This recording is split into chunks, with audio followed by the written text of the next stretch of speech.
तैयार रहिए। स्टार्ट। अध्यक्ष जी, जिस समय पाकिस्तान ने भारत पर हमला किया था उस समय उन्होंने देश की रक्षा के लिए महत्वपूर्ण कार्य किया था। इसके साथ ही मैं मंत्री महोदय को यह भी स्मरण दिलाना चाहता हूँ कि शायद उन्होंने इस पर ध्यान नहीं दिया कि इस बार जो राष्ट्रीय पुरस्कार मिले हैं उनमें रेलवे प्रशासन को केवल 2 ही प्राप्त हुए हैं, जबकि मैं ऐसा मानता हूँ कि हमारी सेना के बाद अगर किसी ने युद्ध काल में सराहनीय कार्य किया है तो वह रेलवे प्रशासन अथवा रेलवे कर्मचारी और अधिकारी हैं।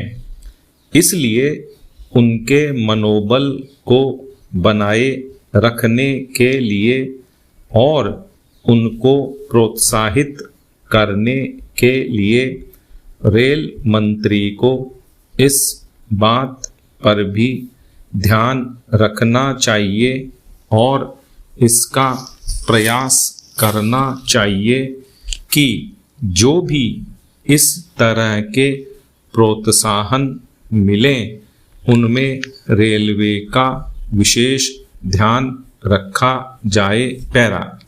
रेल मंत्री महोदय ने अपने वक्तव्य में भी रेलवे कर्मचारियों की प्रशंसा की है या उनको प्रोत्साहन दिलाया है, लेकिन यह प्रोत्साहन शांति काल में भी बना रहना चाहिए। रेलवे ने युद्ध काल में जो काम किया वह तो देश की रक्षा का महान उद्देश्य था, लेकिन उसके बाद देश के निर्माण में या गरीबी मिटाने के लिए जो युद्ध होता है उसमें भी प्रत्येक रेलवे कर्मचारी का मनोबल उसी तरह से बना रहे, इसके लिए भी रेल मंत्री महोदय को कुछ कदम उठाने की आवश्यकता है।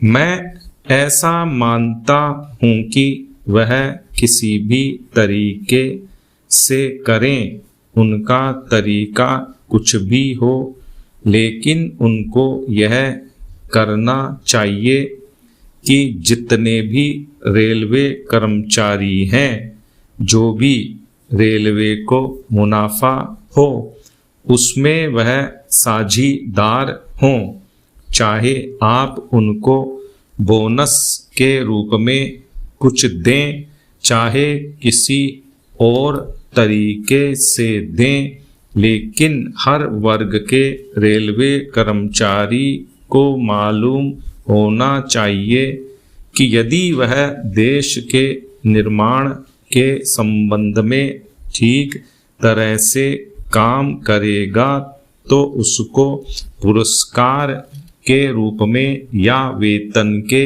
अंश के रूप में अपने वेतन के अलावा पैसा मिलेगा। इसी प्रकार इस संबंध में मैं एक और सुझाव देना चाहता हूँ। स्वतंत्रता के बाद रेल प्रशासन भारत सरकार का प्रशासन हो गया, लेकिन यह लोकसभा एक विशेष उद्देश्य को लेकर चुनी गई है। यह उस कार्यक्रम का एक नमूना ही है। गांधी जी ने जीवन के सभी पहलुओं पर प्रकाश डाला था। धन को वे संयम से व्यय करने के हक में थे। स्टॉप।